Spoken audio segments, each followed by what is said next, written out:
Bonjour tout le monde. Dans cette vidéo, on va voir la fonction fin.mois. Cette fonction sert à calculer une date à partir d'une autre date et d'une durée en nombre de mois. Ce nombre peut être nul, négatif ou positif. De ce fait, la fonction fin.mois, comme son l'indique, renvoie la date du dernier jour du mois qui se situe à un certain nombre de mois avant ou après une date donnée. Juste après l'introduction, on va voir tout d'abord la syntaxe de la fonction avec les différentes valeurs que peuvent prendre ces arguments. Et puis dans la troisième partie de la vidéo, on va voir un exemple d'application dans lequel on va essayer de faire une sorte de simulateur de tableau d'amortissement d'un crédit. Alors, n'oubliez pas de vous abonner à la chaîne et de mettre un j'aime.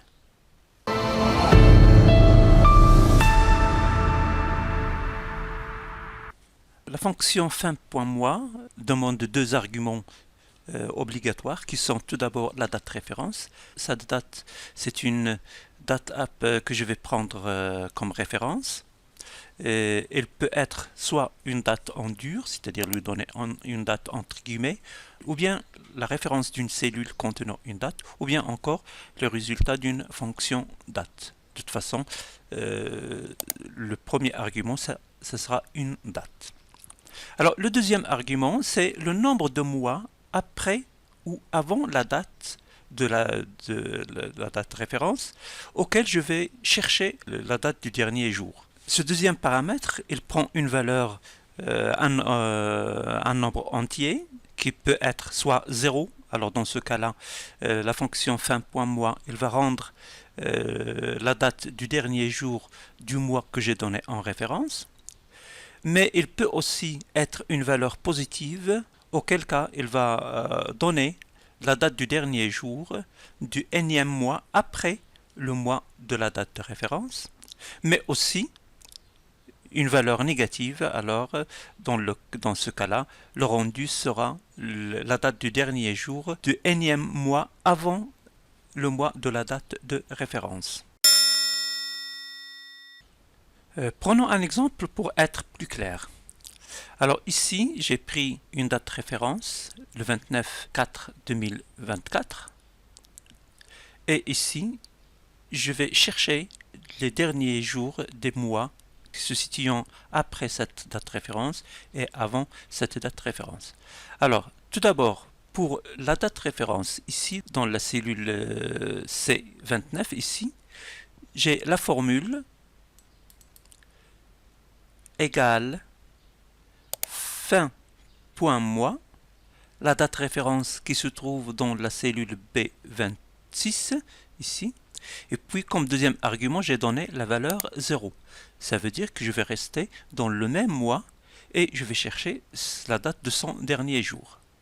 Ce qui me donne le 30/4/2024, c'est-à-dire le 30 avril 2024, c'est le dernier jour de ce mois-là, du mois de la date référence. Alors pour la fin du premier mois qui vient juste après le mois de la date référence, c'est-à-dire dans ce cas-là le mois 5, le mois mai, alors j'ai donné, si je vois la fonction, j'ai donné égal fin.mois, la date référence est toujours la même, et puis j'ai donné la valeur 1 pour le deuxième argument. Alors ce qui m'a donné la date du dernier jour du mois qui vient juste après le mois de la date référence, le premier mois juste après. Et pareil, ici, pour le cinquième mois, alors après la date référence, ici, le deuxième argument, j'ai donné la valeur 5, c'est-à-dire je cherche la date du dernier jour du cinquième mois qui vient juste après le 29/4/2024. Alors le cinquième mois juste après le mois avril, ce sera mai, juin, juillet, août, septembre, c'est-à-dire le mois 9, ce qui donne le 30/9/2024. Alors pour les valeurs négatives, ici, je cherche la date du dernier jour du deuxième mois avant le mois de la date de référence. Alors dans ce cas-là, j'ai donné comme valeur du deuxième argument, j'ai donné la valeur -2, c'est-à-dire 2 mois en arrière. Ce qui fait que j'ai le mois 4, et puis juste avant, il y a le mois 3, et avant le mois 3, il y a le mois 2, c'est-à-dire le 29 février 2024.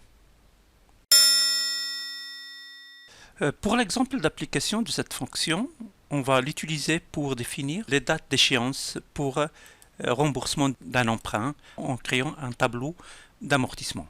Alors ici, nous avons la somme empruntée, supposons que c'est 10 000 euros. Alors la somme due, c'est 10 000 euros plus 10 000 euros que multiplie le taux qui est à 5,5. Voilà.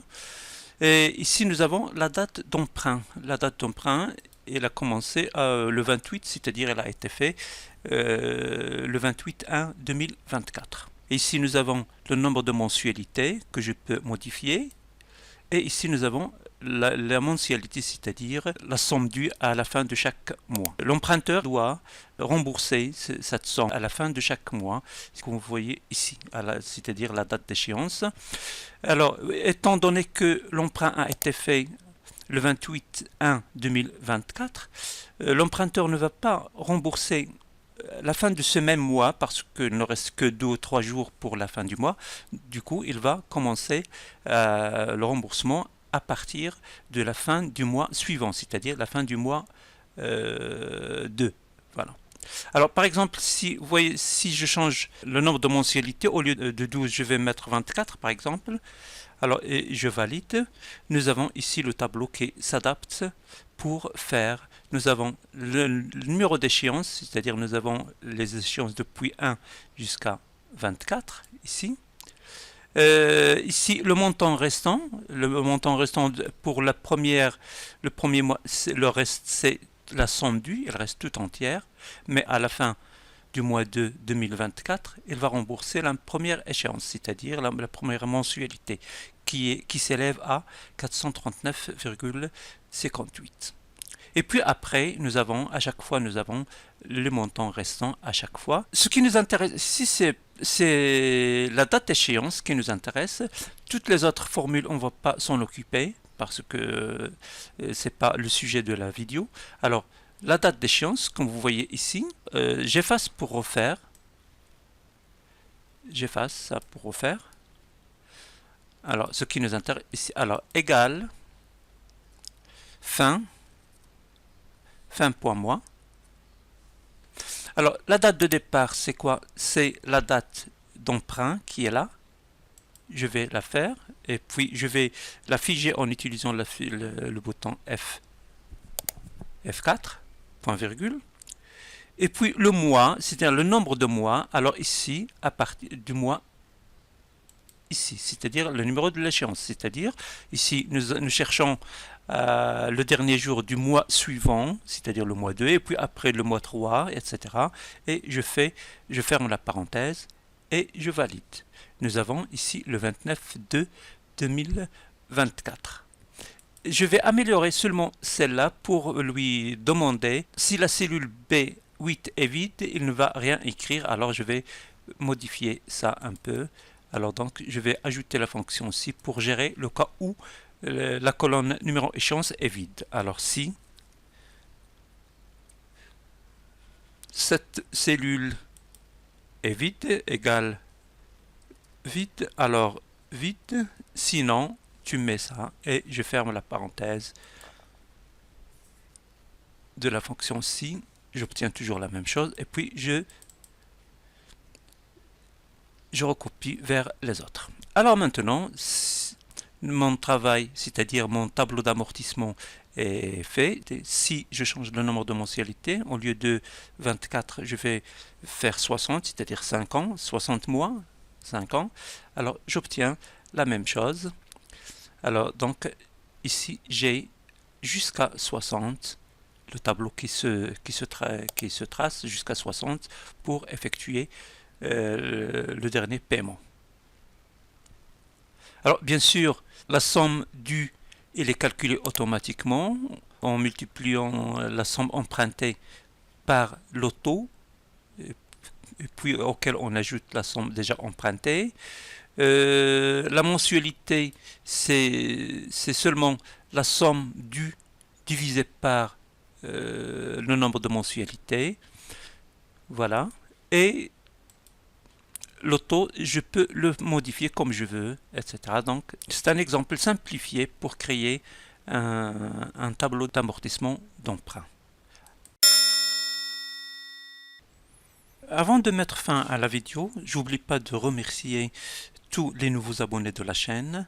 J'espère que vous aussi, si vous n'avez pas encore fait, vous le faites, c'est-à-dire vous vous abonnez à la chaîne. Ça m'encourage beaucoup. Si le contenu de la vidéo vous a plu, n'hésitez pas de mettre un j'aime et aussi n'oubliez pas de partager avec vos connaissances. Je vous donne déjà rendez-vous dans la prochaine vidéo dans laquelle on va encore voir d'autres fonctions concernant le traitement des dates et des heures. Merci beaucoup.